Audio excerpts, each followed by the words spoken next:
Hello everyone. Through this video, we are going to discuss about the questions of exercise 1.1 in the chapter of real numbers. So here is the first question. Use Euclid's division algorithm to find HCF of 135 and 225. Roman 2, what is said here, 196 and 38220. Then number 3, 867 and 255.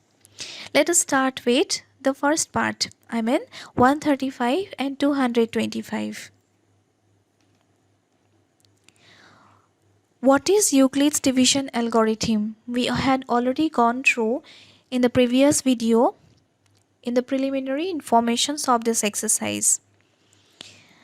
So what actually it says, if A and B are any two numbers given to us, positive numbers given to us, where A is greater than B, then there exist two integers Q and R such that A is equal to BQ plus R, such that 0 less than equal to R less than B. Here in this case, we have to remember one thing, that if A is greater than B, if A is greater than B, then B can divide A. There will be some quotient and some remainder. This remainder should always be following this condition. That means remainder should always be greater than or equal to 0, but it must be less than the divisor, that means B. Let us understand this through an example. Suppose 5 and 3 are two numbers given to us. We have to find out its HCF, HCF of 5 and 3. So of course, when we follow Euclid's division algorithm, we have to divide 5 by 3. When we divide 5 by 3, we get 3 1 ja 3. What is the remainder? 2 is the remainder. So it is very clear from here that this remainder 2 is less than 3. So no further division is possible here. When we apply the steps of division algorithm, we shall be getting 5 is equal to 3 into 1 plus 2. So this is the division algorithm, and Euclid's division algorithm is just a restatement of the division algorithm which we have been learning since the lower classes. So we are going to follow those steps only. What I said just now, what explanation I had given just now, this first expression follows that particular rule. That means here in this case 225 is bigger than 135. So of course 225 is divisible by 135. While dividing 225 by 135, let's check what we get as quotient. Of course it is 1. 135, 1 ja 135. So the remainder comes as 90. While we subtract, we get the remainder as 90, which is a non-zero term. Now, following the division algorithm, we can write this in this way. 225 is equal to 135 into 1 plus 90. Here in this case 1 is the quotient and 90 is the remainder. So we find that 90 is a non-zero remainder. One thing we should remember here, that to get HCF following Euclid's division algorithm, it is very essential to get a step where the remainder comes as 0. So in the first step, as we got a non-zero remainder, that is 90, we have to repeat the same steps once again, in which 135, the divisor of step 1 becomes the dividend in step 2. Again, the remainder, the non-zero remainder of the first step becomes the divisor in the second step. So in this second step, 135 is taking the place of the dividend. Then 90, I mean the remainder of the previous step, is taking the place of the divisor. And then after, we are going to repeat the same process as we did earlier in the first step. So of course we have to divide 135 by 90. While dividing 135 by 90, we are getting the quotient as 1, and the result that we are going to put in this place will be 90, of course. And after subtraction, we are getting back the result 45. So 45 is the value of the remainder here. So in this second step also, we found that 45 is the remainder, which is a non-zero term. I mean a non-zero number. So our intention is to get a step where the remainder comes as 0. Since we did not get the remainder as 0 in the second step also, that is why we have to move on to the third step using this 90 as the dividend. I mean, in the second step, 90 was the divisor. So to carry on the third step, I mean to continue with the third step, we have to make this 90 the dividend in the third step, while this non-zero remainder will become the divisor in this third step. Now let us check what do we get. In this third step, of course we have to divide 90 by 45. While dividing 90 by 45, we got 45 2 ja 90 and got a 0 remainder. So when we get the remainder as 0, this will be considered as the final step using Euclid's division algorithm. Now the special thing here is what? The divisor of this last step, I mean final step, where we are getting a 0 remainder, will be acting as the HCF here. So the required HCF in this case is HCF of 225 and 135 is 45, and this is the required answer. Moving on to the next question of question number 1.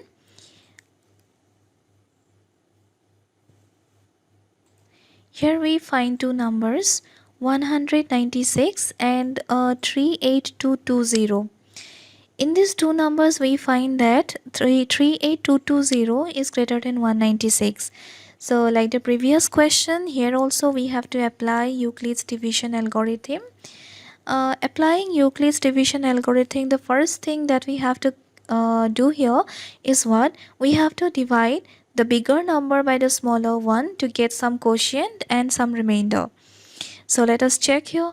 When we divide 38220 by the term 196, we get that the quotient comes as 195 only, that is already derived here, 195, and the result comes at 38220, in which we got 0 remainder. So here in this case, the bigger term is taking the place of the dividend, while the smaller number is taking the place of the divisor. Then when we perform the division, we got this 195 as the quotient, while 0 comes as the remainder. Since just in one step we got all the result here, I mean we have already got a 0 remainder, therefore 196, I mean the divisor of this step where we got 0 as a remainder, will be acting as the HCF. Therefore the required HCF of 38220 in 196 is 196, and this is the answer of the second question.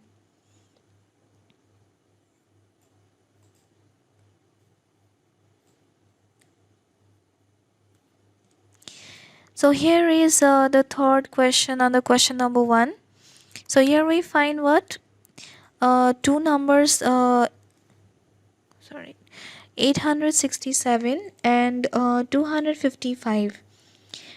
In these two numbers, 867 is bigger than 255. Like the previous two questions, again we are going to proceed with Euclid's division algorithm here.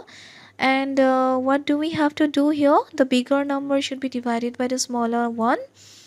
So when we divide 867 by 255, first of all, we get the quotient as 3. Let us check what result do we get.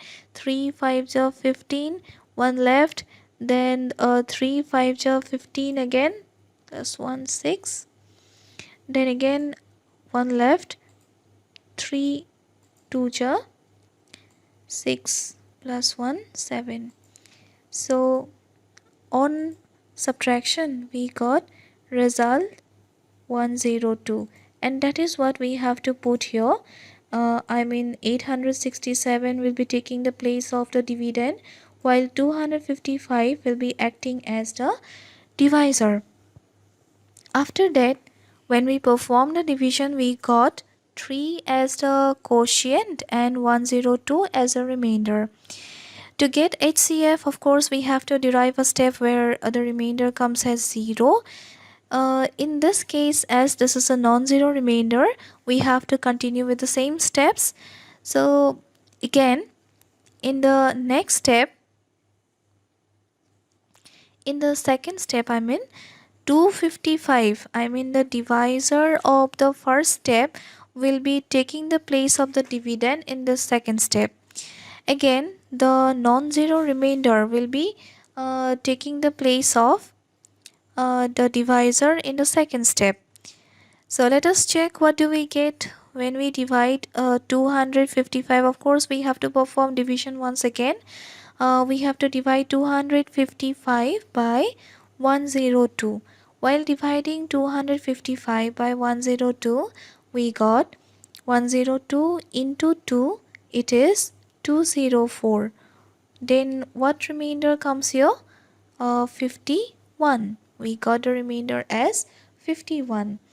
So we can place these terms in this particular rule. Following this rule means 255 is taking the place of the dividend, while 102 will take the place of divisor. On a performing division, we got 2 as the quotient and 51x as the remainder. So here again we got 51 as a non-zero remainder, and that is why we have to continue the step once again, in which the divisor of the previous step will be taking the place of the dividend, while the non-zero remainder will be taking the place of the divisor in the third step. And after that, let's see what we get. So again we have to perform division. 102 should be divided by 51. So 102 when divided by 51, let us see what do we get. 51 2 ja, it is 102, and here we got our required remainder, the remainder 0. So this is the step where we got 0 remainder, as a result of which 51, the divisor, will be performing the role of HCF. So here is the HCF, it is 51. So this is the answer of the third question under question number 1.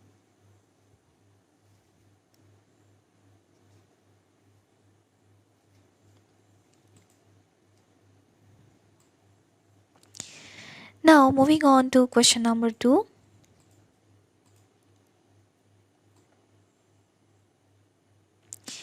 So what the question says, let us see. Show that any positive odd integer is of the form 6q plus 1, 6q plus 3, then 6q plus 5, where q is some integer. So we have to show that any positive odd integer, the number should be positive, the integer should be a positive integer, and it should be an odd integer. What does the term odd mean? Actually, the integer should not be divisible by 2. In other words, 2 should not come as a factor in case of when we do factorization of that integer. It should be of the form 6q plus 1, 6q plus 3 and 6q plus 5, q being any integer. Now, how to solve this?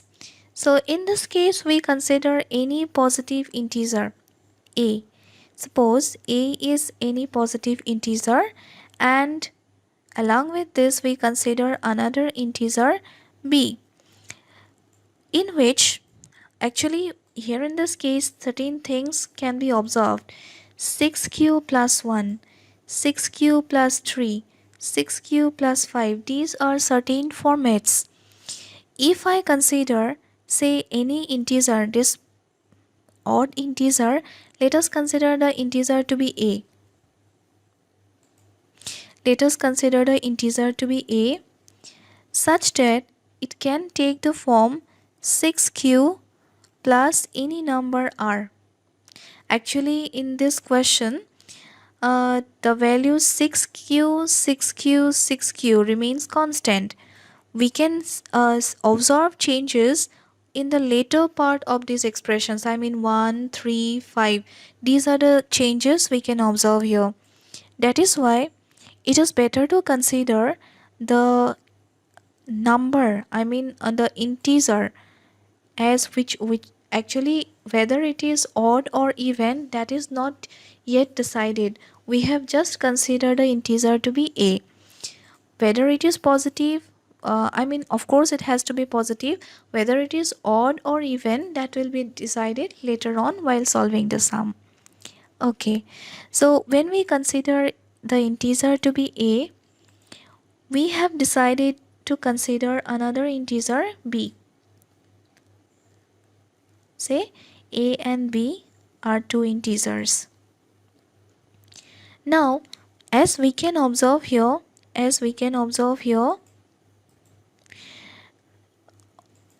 these numbers 6q plus 1, 6q plus 3 and 6q plus 5, this 6q as constant value.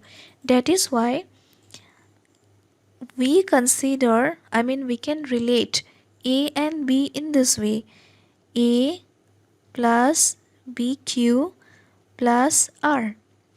Now if I replace b by 6, then a can be of the form 6q plus r. So 6q will be constant everywhere, just changes will be there in the term r. How this term r will be getting changed according to values, let us check here. So a is any positive integer where b is 6. I mean a and b are two integers where a is any positive integer and b is value of b is 6. Then by Euclid's division lemma, as we know Euclid's division lemma as a statement in which states that when a and b are any two non-zero integers, non-zero positive integers, then there exist integers q and r such that a is equal to bq plus r such that 0 less than equal to r less than b. So this is actually Euclid's division lemma. Now that is what is said here. By Euclid's division lemma, we get a is equal to bq plus r. Then there exist integers q and r such that 0 less than equal to r less than b. Actually a is the dividend here, b is the divisor, q is taking the place of quotient while r is the remainder. While solving the previous questions, already we have noticed one thing, that the divisor is always bigger than the remainder. Therefore, b is bigger than r and the remainder should either be equal to 0 or should be greater than 0.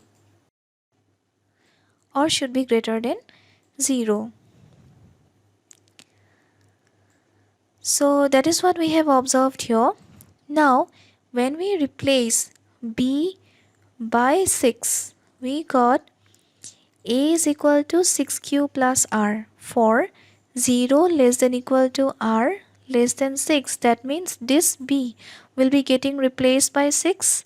So values of the remainder will be in between 0 and 6. But 0, it can be somewhere equal to 0 also. That means the remainder is either greater than or equal to 0, but it has to be less than 6. Therefore, when we consider the remainder in between 0 and 6, inclusive of 0, in that case, R will be assuming these values, means starting from 0, 1, 2, 3, 4, 5. 6 cannot be possible here. That is why the remainder can take values starting from 0 up to 5. Now let us check one thing. Actually a few cases will arise now when we put value of r here starting from 0 up to 5. So for r is equal to 0, a becomes a is equal to 6q plus 0. Yes or no? A is equal to 6q plus 0. Why 0? Because in place of r we have put 0. That is why a is equal to 6q plus 0. That is again equal to 6q because 0 is meaningless here. That is equal to, actually we have to determine whether value of a is even or odd according to value of r. So when we put r is equal to 0 here, we get a is equal to 6q. Now when we factorize this, we can take 2 common. Common here means 2 can be taken out. Within the bracket 3q will be there. It means what? 2 into something. That means this number can be an even number. Again, when r is equal to 1, a becomes 6q plus 1. So we got that 6q is divisible by 2, but 1 will be left behind, which will be acting as a remainder. That is why 6q plus 1 cannot be an even number. That is why it is an odd number. Now when r is equal to 2, we got a is equal to 6q plus 2. The expression was a is equal to bq plus r. That means a is equal to 6q plus r. So that is why when r is replaced by 2 here, it becomes a is equal to 6q plus 2. So from both these two parts we can take out 2. Within the bracket what will be there? 3q plus 1. Since this expression, in this expression 2 comes as a factor, therefore this is an even number. So for remainder r is equal to 2, a becomes an even number. So when r is equal to 3, we get here a is equal to 6q plus 3. From this we cannot take out 2. We do not have 2 as a common factor of both the terms here. That is why this number is an odd number. Again, coming to the next value of the remainder, when r is equal to 4, we get here a is equal to 6q plus r. And we can observe one thing, that from 6q plus r, we can 6q plus r, 6q plus 4, we can take common 2. Within the bracket we get back 3q plus 2. That is why in this expression 2 comes as the common factor, and that is why this number is an even number. And for the last value, for r is equal to 5, actually we had considered values of r from 0 to 5. That is why in this case this is the last value of r. So for r is equal to 5, we are getting a is equal to 6q plus 5. In place of r, we have put 5 here. Again, we can notice one thing, that 6q is 6q is a multiple of 2. We can get a factor 2 out of it. But 5 is not a multiple of 2. That is why from both these two terms, we cannot take common 2. Therefore, this is an odd number. So whatever we have done till now in this question, it is very clear from this discussion that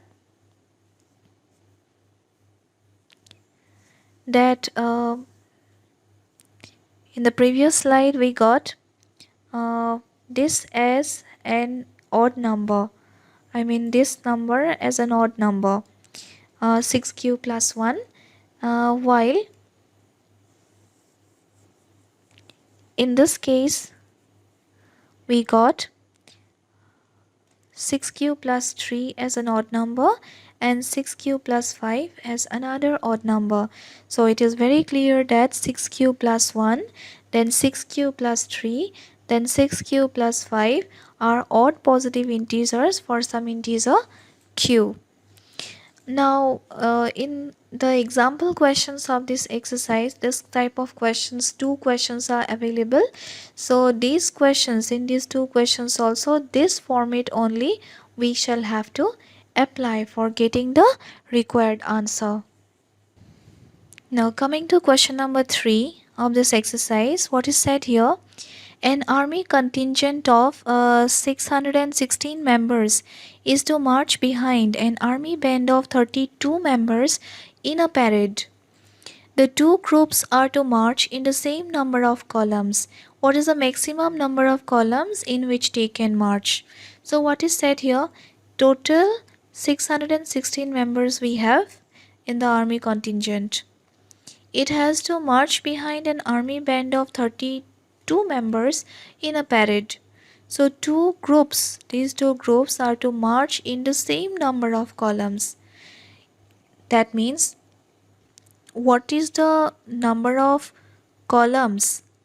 Means in this group, I mean 32 members in this band. Similar number of columns here also we should have. That means the maximum number of columns which can be common to both these two groups, we have to calculate that. I mean for this band of 32 members and for this contingent of 616 members must have common number of columns. In these two cases must have common number of columns. So what is the maximum number of common columns in which they can march? That we have to calculate. In other words, we have to calculate the highest common factor of these two numbers. I mean 32 and 616.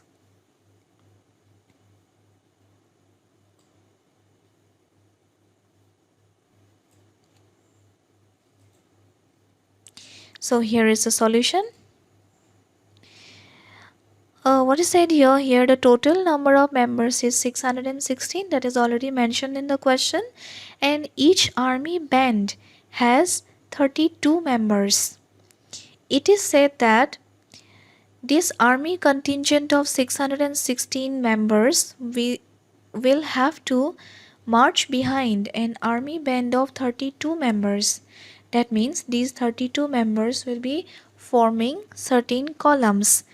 Same number of columns, this contingent members should also frame. We have to calculate what is the maximum number of columns in which they can march. That means what is the total number of, maximum number of common columns. We have to calculate that. So this is nothing but the HCF of 616 and 32. So we have to apply here Euclid's division algorithm. So of course 616 is greater than 32. That is why we have to divide 616 by 32. 616 divided by 32. 1 jar 32 here. So 6 comes down. 11 minus 2 it will be 9, then 5 minus 3 it is 2. So when it is multiplied by 9, we get here 9 2 ja 18, 1 left, then 9 3 ja 27 plus 1 28. How much is left? Of course it is 8 is left behind. So here in this case we can arrange these terms as dividend is equal to divisor into quotient plus remainder. That is what written here. The 616 equals to 32 into 19 plus 8. Here we get a non-zero remainder. That is why 19 will be taking the 32 will be taking the place of the dividend here. Then again 8, this non-zero remainder will be taking the place of divisor, and as a result when we divide 32 by 8 we get the quotient as 4 and the remainder comes as 0 in this case. So since we got a 0 remainder in this step, the divisor here will be acting as the HCF. Therefore the HCF in this case is 8, which gives us the answer that they can march in 8 columns, and this is the answer of question number 3 here. So in this video we had discussed from question number 1 up to question number 3 of this chapter real number exercise 1.1. In the next video we are going to discuss remaining questions of this exercise, that is question number 4 and question number 5, which is very important from examination point of view. Thank you.